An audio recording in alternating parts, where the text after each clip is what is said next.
and the story that came out December 13th, 2018, fentanyl, other opioid drugs behind 54% increase in overdose deaths in 6 years, CDC.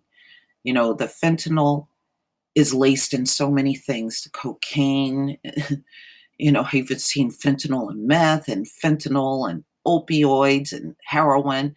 It's literally in everything. I even seen some articles with it in marijuana as well.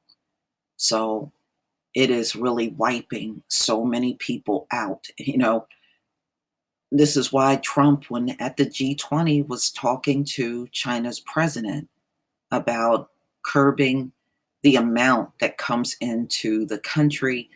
I don't know, y'all, because China usually don't comply with many requests from the United States. So we'll see how this unfolds. A new federal report shows the astonishing pace in which fentanyl rose to become the drug associated with the most overdose deaths in the United States. The CDC released the report Wednesday detailing the top 15 drugs involved in drug overdose deaths from 2011 to 2016. During that time frame, fentanyl rose from 10th place to take the top spot. From 2011 to 2016, the potent opioid went from being involved in 4% of drug overdose deaths to 28.8%. Fentanyl's involvement in overdose deaths was drastic and sudden. It was mentioned in approximately 4,223 overdose deaths in 2014, and then 8,251 overdose deaths in 2015, and 18,335 overdose deaths in 2016. Fentanyl is 30 to 50 times stronger than heroin, depending on how pure the heroin is. Dr. Nicholas Cardaris, an addiction specialist, told ABC News.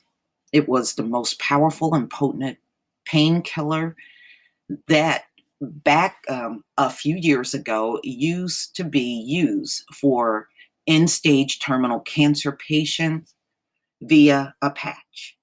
And the patch was time release. Do you know these folks are so addicted?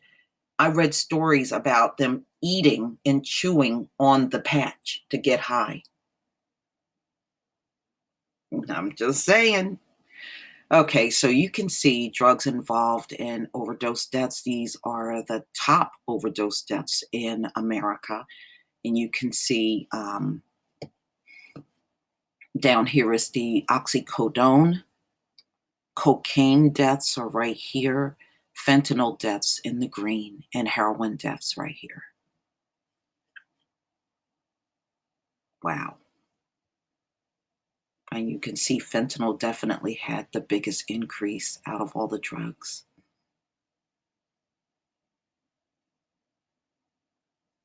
Overall, in the 6 years observed in the report, the number of annual drug overdose deaths increased by 54%. In 2011, there were 41,340 overdose deaths, and by 2016, that number had increased to 63,632 deaths. Now, remember, this is based on 22 states, not all 50 states. The spike in fatal overdoses can best be explained by availability and the prevalence of extremely powerful opiates like OxyContin and fentanyl, and a population that's in increasing psychological and emotional distress that's looking to escape. Yeah. So you can see the projected numbers that they have here. Remember, these numbers are only based on 22 states that report to the CDC.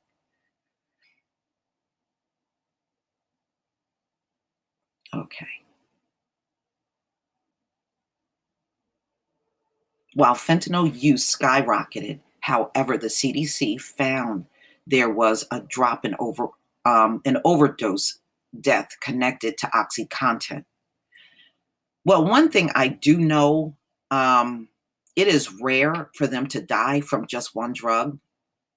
When I was reading many of the articles that came out from the coroner's offices around the country, they were saying that it is more common when they do an autopsy to find a body that has two and sometimes three different drugs that cause the overdose deaths. It's rare for it to be just one drug.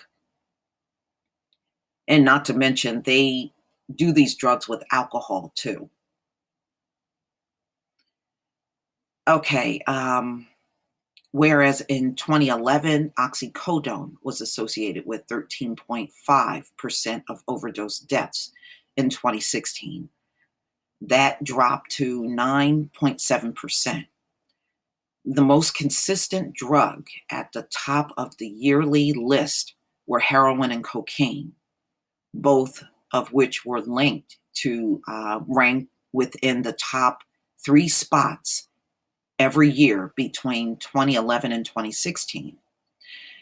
That said, the number of deaths and therefore the percentages were always larger for heroin, with the exception of 2011.